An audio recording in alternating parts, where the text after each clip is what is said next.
नमस्कार। क्या आप भी स्टेज पर जाने से डरते हैं? अनजान लोगों से बात करने से डरते हैं? स्कूल में टीचर कहीं कोई सवाल ना कर दे इस बात से छुपे रहते हैं या चाह कर भी टीचर से सवाल नहीं कर पाते हैं? तो ये वीडियो आपके लिए काम का हो सकता है। खासकर पेरेंट्स जो अपने बच्चों को सिर्फ इंट्रोवर्ट मानकर चुप बैठ जाते हैं। ये उनके लिए तो खासकर हो सकता है। हो सकता है कि आप या आपका अपना कोई सोशल एंग्जाइटी या सोशल फोबिया का शिकार हो। सोशल एंग्जाइटी या सोशल फोबिया एक ऐसी मानसिक समस्या है जिसमें आप दूसरों के द्वारा निगेटिवली जज किए जाने या रिजेक्ट किए जाने या ह्यूमिलिएट किए जाने का बहुत ही ज़्यादा डर लगा रहता है या घबराहट होती रहती है। यानी लगता है कि कोई मुझे देख तो नहीं रहा, लगता है कि कोई मुझे देख लेगा तो क्या कहेगा, लोग ये देखेंगे कि मैं कैसा दिखता हूँ, मैं कैसा चलता हूँ, मैं कैसे कपड़े पहनता हूँ, कहीं मैंने कुछ ऐसा तो नहीं बोल दिया जो गलत है, तो लोग क्या कहेंगे, लोग मुझ पर हंसेंगे। तो इस तरह के निगेटिव विचार मन में आते रहते हैं। ऐसे तो इस तरह के विचार आना बिल्कुल आम बात है, हर लोगों के मन में इस तरह के विचार आते रहते हैं। पर अगर ये परेशानी बहुत ज़्यादा हो और इसके कारण आप लोगों के सामने आने से डरते हो और सामने आते ही नहीं, जिससे आपका नुकसान भी हो सकता है। आज टाइम बातों का है, आप चाहे जितना भी ज्ञान रखते हो, कितने भी टैलेंटेड हो, पर अगर आप दूसरों का हुनर नहीं दिखा पा रहे हैं, तो आप अपने टैलेंट से पिछड़ सकते हैं। आपको लोगों को बताना ही होगा कि आप क्या हो और आप क्या कर सकते हो। तो इस बात की शुरुआत एक पेशेंट की कहानी से करते हैं। एक टैलेंटेड एमबीए युवा, जिसका कि काल्पनिक नाम श्याम मैंने रखा है, एक कंपनीज में जॉब के लिए इंटरव्यू की तैयारी करता था। उसकी तैयारी अच्छी भी थी, पढ़ने में काफ़ी ठीक था, पर श्याम कभी इंटरव्यू अटेंड नहीं कर पाता था। घर वाले भी अक्सर परेशान कि क्या प्रॉब्लम है, ये इंटरव्यू देने जाता क्यों नहीं है। वो बार बार यही कहता कि मैं इंटरव्यू के बारे में सोच कर ही घबरा जाता हूँ। लोग उसे समझाते कि ज़्यादा से ज़्यादा सिलेक्शन नहीं होगा, इससे ज़्यादा क्या हो सकता है, पर वो इससे ज़्यादा कुछ कह ही नहीं पाता था। एक दिन इंटरव्यू वाले दिन उसके घर वाले सुबह सुबह ही उसके कमरे में पहुंच गए। तो क्या देखा कि वो पसीने से लथपथ अपने बेड पर बैठकर लंबी लंबी सांसें ले रहा है। पहले तो वो लोग घबरा गए कि आखिर क्या हो गया। उसके पापा उसे अस्पताल जाने के लिए सोचने लगे, पर श्याम ने उसे मना किया कि पापा मुझे यही दिक्कत है, बाकी दिन मैं बिल्कुल ठीक रहता हूँ, पर इंटरव्यू के बारे में सोच कर ही ऐसा होने लग जाता है। जब मैं उन लोगों का सामना करूंगा तो क्या होगा। श्याम के पेरेंट्स को लगा कि ये तो कुछ ज़्यादा ही सोचता रहता है। उन लोगों ने कहा कि चलो मैं साथ चलता हूँ। श्याम बिल्कुल ही तैयार नहीं था, पर अपने माँ बाप की बातों को टाल भी नहीं पाया। उन्होंने एक ऑटो रिक्शा लिया और चल पड़े। रास्ते में ही उस ऑटो का एक्सीडेंट हो गया और सभी लोगों को थोड़ी थोड़ी चोटें आई। ऑटो रिक्शा पर और भी कई लोग बैठे थे। सब लोग परेशान कि आखिर ये हुआ कैसे। सभी लोग ड्राइवर को भला बुरा करने लगे। तभी किसी ने उसे रोका और फूट फूट कर बोलने लगा, मैंने ही जानबूझकर ऑटो रिक्शा का स्टीयरिंग घुमा दिया ताकि एक्सीडेंट हो जाए और मुझे इंटरव्यू न अटेंड करना पड़े। सभी लोग अवाक रह गए कि ऐसा कैसे कोई कर सकता है। आगे उसकी कहानी हॉस्पिटल में बीतती है। इस कहानी में कई बातें हैं। पहला, श्याम को एक मानसिक परेशानी थी जो वो समझ नहीं पाया, इसलिए उसका समाधान ढूंढ नहीं पा रहा था। दूसरा, घर वालों को लगता था कि श्याम ज्यादा सोचता है, अगर वो चाहे तो सोचना कम कर सकता है। इन दोनों ही बातों में एक बात कॉमन है कि दोनों में से किसी को ये नहीं पता था कि ये एक बीमारी हो सकती है। पर इनमें इन सब की कोई गलती नहीं है, क्योंकि हम जिस चीज के बारे में जानते हैं उसी को मानते हैं और एक्सेप्ट करते हैं। जब उन्हें पता ही नहीं था कि ऐसे कोई बीमारी भी होती है, तो वो लोग समझेंगे कैसे।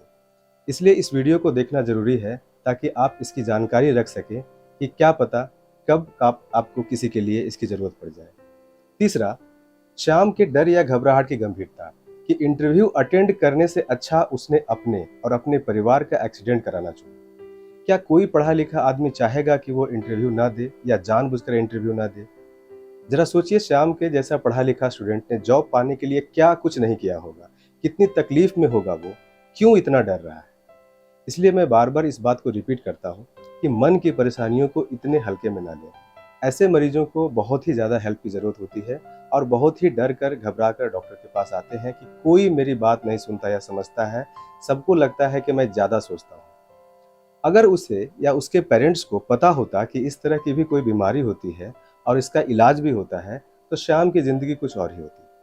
जानकारी रखने में कोई बुराई नहीं है, क्या पता कब किसी अपने को इसकी ज़रूरत पड़ जाए। तो अगर आपको लगता है कि शायद इसके बारे में जानकारी रखनी चाहिए, तो इस वीडियो को लास्ट तक ज़रूर देखें। या फिर आप चाहें तो इसे स्किप कर कोई और वीडियो या अन्य काम कर सकते हैं। अब वापस टॉपिक पर आते हैं कि किस सिचुएशन में ये हो सकता है। जब लोग नए या अनजान लोगों से मिलते हैं, लोगों के सामना कुछ बोलना या परफॉर्म करना चाहते हैं, डेटिंग पे जाते हैं, अनजान या कम परिचित लोगों से फ़ोन पर बात करने की नौबत आती है, क्लास में या ऑफिस में पब्लिकली जवाब देना पड़ता है, किसी इंटरव्यू का सामना करते समय पब्लिक रेस्टरूम में या किसी मॉल में या किसी शॉप पे किसी सेल्समैन से हेल्प मांगने में या पब्लिक प्लेस पे खाना खाने में, तो इस तरह के कई सिचुएशन हो सकते हैं जब पेशेंट को अटेंशन मिलता है।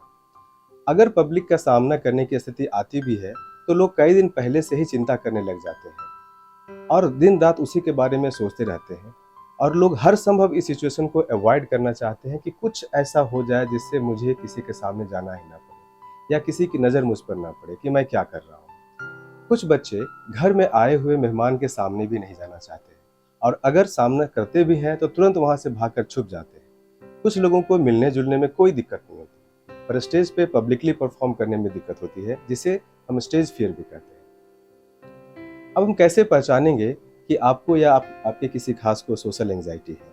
तो अगर किसी पब्लिक प्लेस पे बोलते समय या कुछ परफॉर्म करते समय आप ब्लश करते हैं, पसीने आने लगते हैं, हाथ पैर कांपने लगते हैं, धड़कन तेज हो जाती है और लगता है कि दिमाग बिल्कुल ही खाली हो गया है, कुछ याद नहीं आ रहा है, कभी भी पेट में एक अजीब सी घबराहट महसूस होती है या ज़रूरत से ज़्यादा अपने बॉडी को सीधा रखने की कोशिश करते हैं, आवाज़ बिल्कुल ही धीमा या फंसा हुआ हो जाता है, तो लोगों से नज़रें चुराने लग जाते हैं और सबसे खास हर वक्त डर लगा रहता है कि कहीं कोई मुझे जज तो नहीं कर रहा है।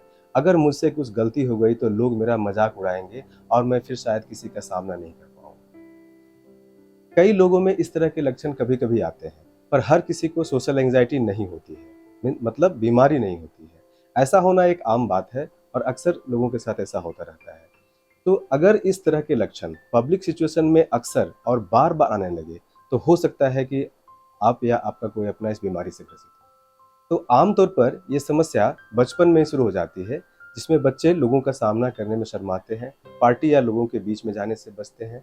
पेरेंट्स अक्सर इसे शर्मिला स्वभाव या इंट्रोवर्ट कहकर इग्नोर कर देते हैं, पर ऐसा नहीं है, क्योंकि समस्या सिर्फ बात नहीं करना नहीं है, बल्कि उससे कहीं ज़्यादा है।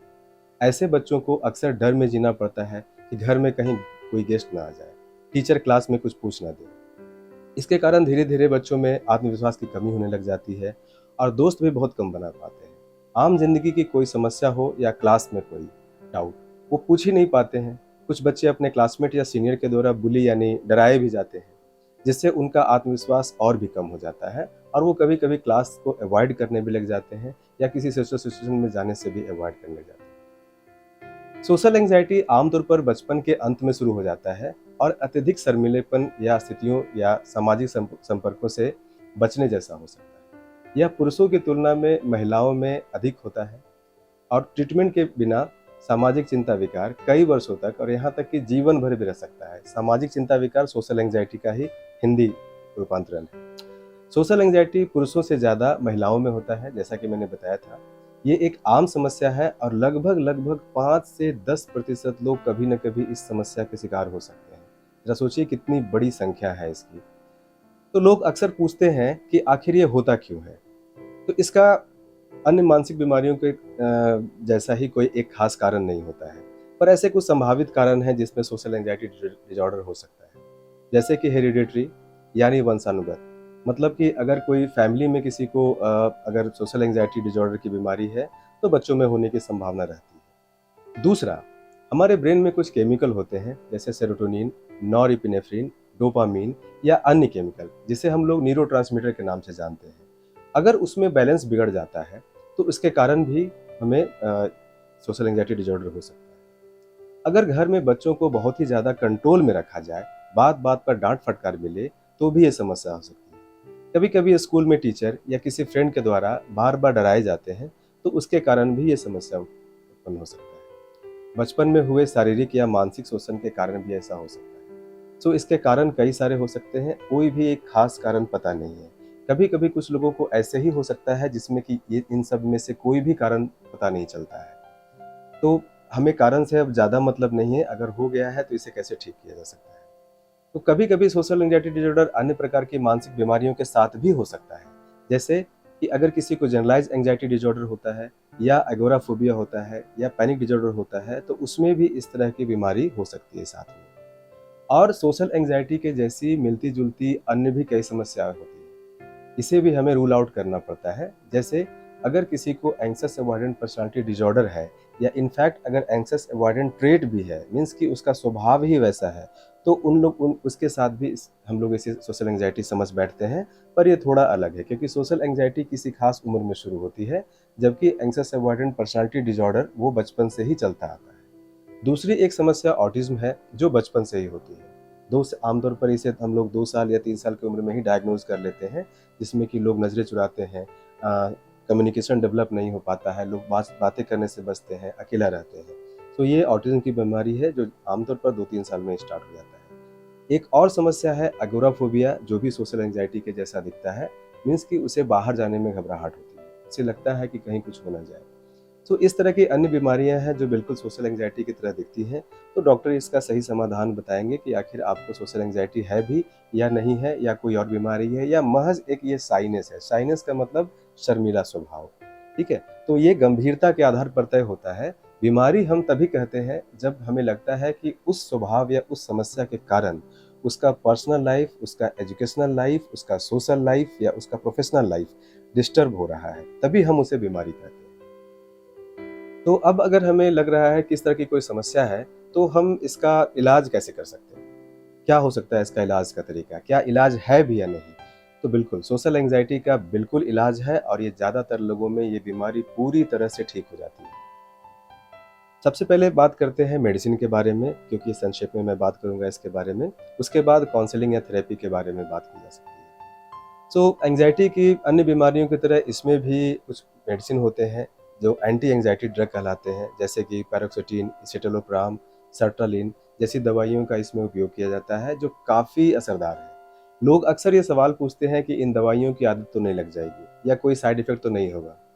तो इस तरह की दवाइयों की आदत नहीं लगती है, पर कुछ महीनों तक या सालों तक ये दवाई चलानी पड़ती है, और बाद में इसे बंद भी की जा सकती है, बशर्ते कि आप किसी साइकियाट्रिस्ट से रेगुलर मिलते रहें और टाइम टू टाइम मेडिसिन का डोज एडजस्ट कराते रहें।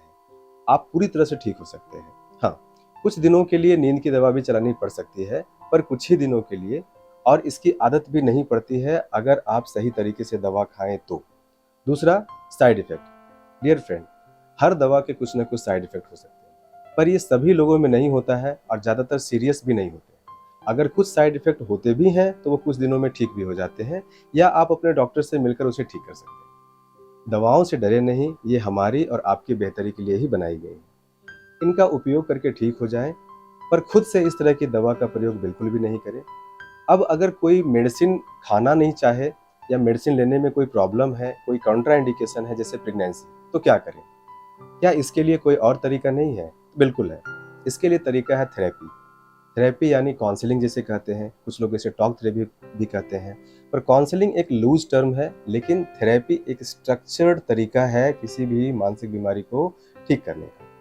सो इसमें कुछ तरीके हैं जिससे ठीक किया जा सकता है, जैसे एक कॉग्निटिव बिहेवियर थेरेपी सबसे इम्पोर्टेंट है। दूसरा एक्सेप्टेंस एंड कमिटमेंट थेरेपी होता है, और तीसरा एक्सपोजर थेरेपी होता है। यहाँ मैं दो का चर्चा करना चाहूँगा, कॉग्निटिव बिहेवियर थेरेपी और एक्सपोजर थेरेपी। तो सबसे पहले कॉग्निटिव बिहेवियर थेरेपी, ये एक तरह का मनोवैज्ञानिक चिकित्सा पद्धति है जो आमतौर पर एंग्जाइटी के इलाज के लिए काफ़ी कारगर है। सीबीटी भी इसे कहते हैं, कॉग्निटिव बिहेवियर थेरेपी का को शॉर्ट में सीबीटी के नाम से जाना जाता है। सीबीटी आपको कम चिंता और भयभीत करने में मदद करता है, ठीक है। तो सीबीटी आपको सोशल स्किल या सामाजिक कौशल, सोशल स्किल मतलब आप समाज में कैसे रहें, कैसे उठें, कैसे बैठें, क्या करना चाहिए आपको, क्या नहीं करना चाहिए, इस तरह की चीज़ों में भी सीखने में मदद करता है, जो इसके इलाज के लिए बहुत बहुत ही महत्वपूर्ण है। वैसे तो ये थेरेपी किसी प्रशिक्षित क्लिनिकल साइकोलॉजिस्ट या साइकियाट्रिस्ट से ही कराना चाहिए, क्योंकि इसमें कई सारे सेशंस होते हैं और कई सारे टेक्निकल एस्पेक्ट्स होते हैं, जो खुद से कर पाना शायद मुश्किल हो जाता है। पर कुछ बातें हैं जो मैं यहाँ पे बताना चाहूँगा। हो सकता है कि आपको वो मदद ना मिल पाती हो कहीं बाहर से, तो शायद आप कुछ चीज़ों को फॉलो करके आप घर पे भी प्रयास कर सकते हैं, पर ये ट्रीटमेंट का रिप्लेसमेंट नहीं होगा। तो कॉग्निटिव बिहेवियर थेरेपी में दो शब्द हैं। पहला है कॉग्निटिव, कॉग्निटिव यानी हम सोचते कैसे हैं, और दूसरा है बिहेवियर, यानी हम किसी सोच के बाद में कैसा व्यवहार करते हैं या रिएक्ट कैसे करते हैं। सो कॉग्निटिव बिहेवियर थेरेपी में 4 मुख्य बातें हैं। पहला है सोच, कि हम क्या सोचते हैं किसी सिचुएशन पे और कैसे सोचते हैं। दूसरा है व्यवहार, कि हम किस तरह का व्यवहार करते हैं उस सोचने के बाद में। तीसरा है बॉडीली सेंसेशन, यानी शारीरिक लक्षण। शारीरिक लक्षण यानी किस तरह से हमारा शरीर रिएक्ट करता है। किसी की धड़कन बढ़ जाती है, किसी के मुंह सूखने लग जाते हैं, किसी को और भी लक्षण आते हैं जो मैं आगे बताऊंगा। और चौथा है फीलिंग या इमोशन। तो ऑब्वियसली ये एंजाइटी की बीमारी है, तो इसमें इमोशन कैसा होगा? घबराहट, डर। अब हम इस थेरेपी के इस मॉडल को हम ऊपर जो मैंने कहानी बताई है उस क्लाइंट के प्रॉब्लम में फिट करके देखते हैं, तो शायद ज़्यादा अच्छे से समझ में आए। उसके साथ सिचुएशन ये है कि उसे इंटरव्यू से डर लगता है, और उसके साथ क्या हो सकता है। तो अगर वो सोचता है कि अगर इंटरव्यू में जाएगा तो कहीं उसे कुछ ऐसा ना पूछ दे जो उसे आता ही ना हो, या अगर वो जवाब नहीं दे पाया तो क्या होगा? इंटरव्यू में लोग हंसेंगे और उसका सिलेक्शन नहीं हो पाएगा। अगर सिलेक्शन नहीं हो पाया तो भी घर के लोग या आसपास के लोग हंसेंगे और क्या कहेंगे कि फेल हो गया। वो किसी को मुंह नहीं दिखा पाएगा, वो किसी के सामने आने से डरना चाहेगा। तो इस तरह का विचार उसके मन में आता है। दूसरा है, इस व्यक्ति को क्या क्या बॉडीली सेंसेशंस होते हैं। आप याद कीजिए, जो जैसा मैंने बताया था कि इस तरह की बातें आते ही कैसे बदलाव आने लगता था। उसको पसीने आने लग गए थे, हाथ पैर कांप रहा था, उसकी धड़कन बढ़ जा रही थी, और लग रहा था कि जैसे कि वो सब कुछ भूल रहा है। उसको और भी कुछ कुछ लक्षण आ रहे थे, जैसे उल्टी जैसा महसूस होना, पेट में भी एक अजीब सी घबराहट, जैसा कि हम झूला झूलने के समय नीचे आते हैं उस तरह के का डर महसूस होता है। उसके सीने में भी जकड़न जैसी महसूस होने लग जाता है, गर्मी जैसा भी अनुभव हो जाता है, और आवाज़ भी बिल्कुल धीमा या गला फंसा जैसा लगने लग जाता है, और लगता है कि वो सब कुछ भूल गया है। और शायद और भी बहुत कुछ ऐसे सिम्टम्स हैं दूसरे पेशेंट में आ सकते हैं, इसमें शायद इतना ही मैं बात कर पाऊंगा। दूसरी बात है इमोशन, कि ऐसा होते ही उसे क्या होता है? बहुत ही ज़्यादा घबराहट और डर, मतलब एंजाइटी या चिंता। तो इस तरह की बातें आती हैं। और चौथा है व्यवहार, कि अब इस सिचुएशन में वो करता क्या है? सिचुएशन को अवॉइड करने की कोशिश करता है, यानी कि वो हर संभव प्रयास करता है कि इंटरव्यू नहीं देने जाना पड़े, चाहे कुछ भी हो जाए उसे इंटरव्यू का सामना नहीं करना है, और इन सब चीज़ों को उसे फेस नहीं करना है, क्योंकि घबराहट इतनी ज़्यादा है कि वो उसे बर्दाश्त नहीं कर पाता है, और लगता है कि इस समय में उसे कुछ भी हो सकता है, कहीं उसे हार्ट अटैक ना हो जाए या कहीं उसे कोई और समस्या ना हो जाए। सो इस तरह का व्यवहार उसके पास है। अब यहाँ पे समस्या क्या है? समस्या ये है कि उसे लगता है कि वो सब कुछ भूल जाएगा और जवाब नहीं दे पाएगा, और लोग उसे जज करेंगे। पर क्या हकीकत में ऐसा होता है? अगर ऐसा होता भी है तो क्या उतना ज़्यादा होता है जितना वो सोच रहा है?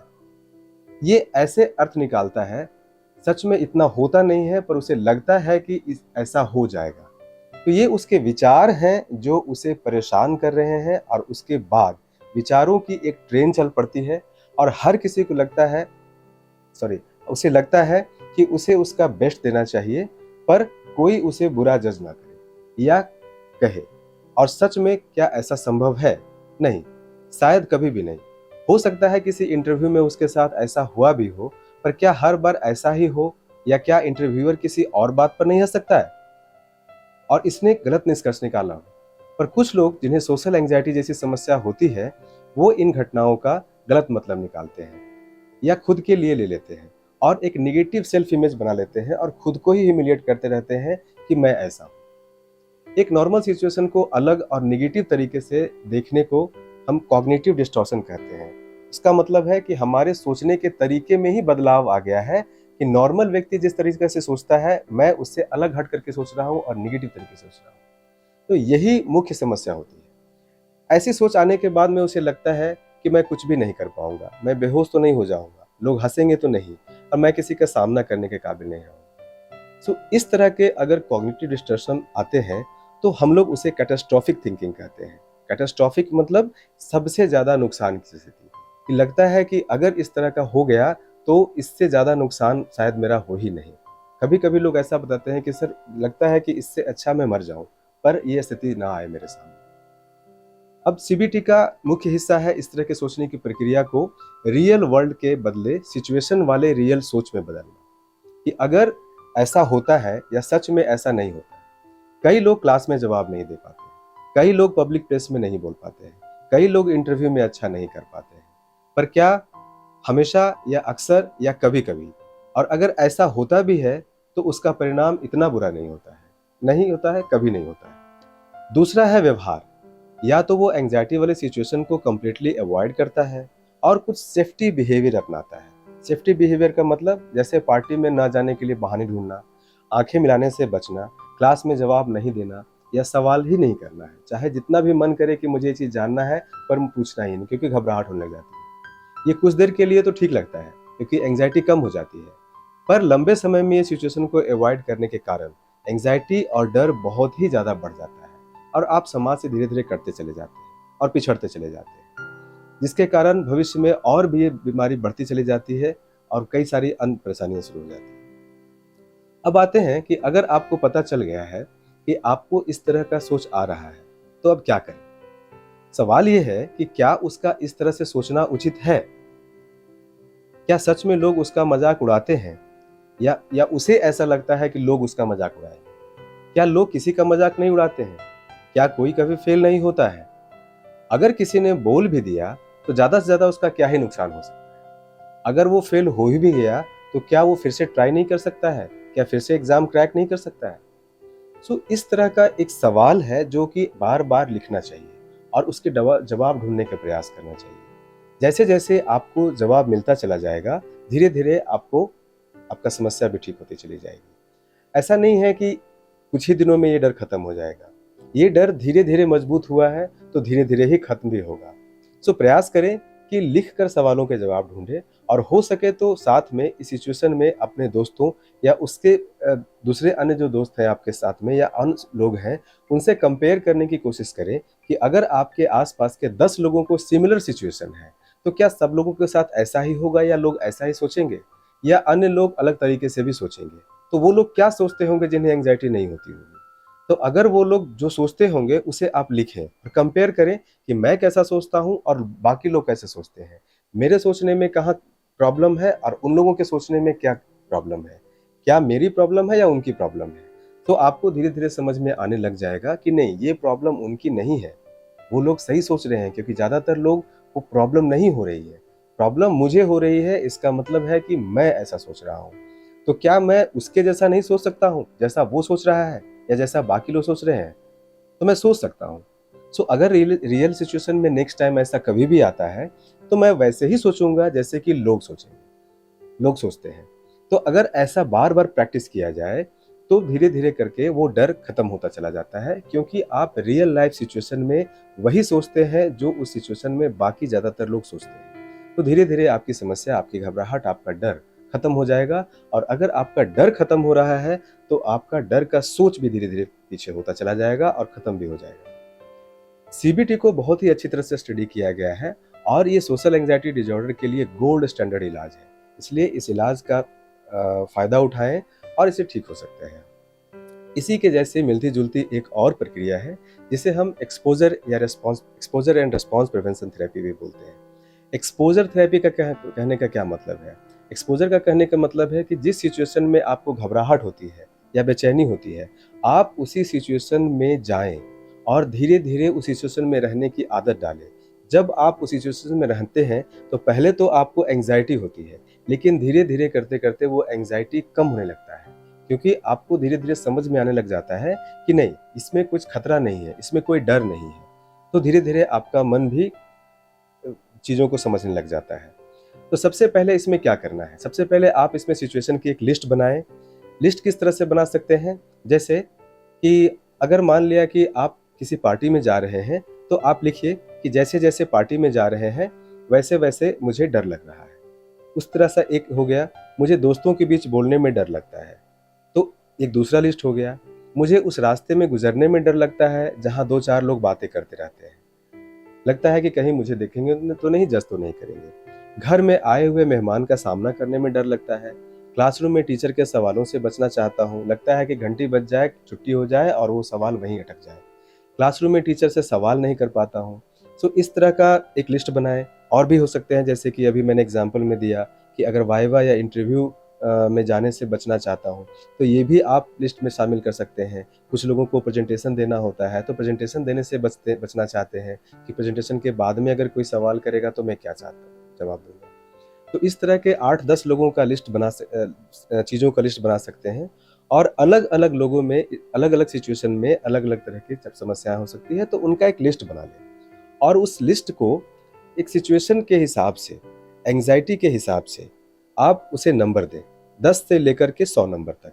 जिसमें सबसे ज़्यादा घबराहट होती है, उसको सबसे ज़्यादा, और जिसमें सबसे कम घबराहट होती है, उसमें सबसे कम नंबर दें। फिर कम घबराहट वाले किसी भी एक सिचुएशन से शुरुआत करें, उसका सामना करना सीखें। शुरू में दिक्कत होगी, पर सामना करें और रोज़ करें, अक्सर करें। तो जैसे-जैसे आप सामना करेंगे, शुरू में बेचैनी बहुत ज़्यादा होगी, लेकिन बेचैनी का एक नियम है कि वो धीरे-धीरे थोड़ी देर के बाद में वो नीचे आता है।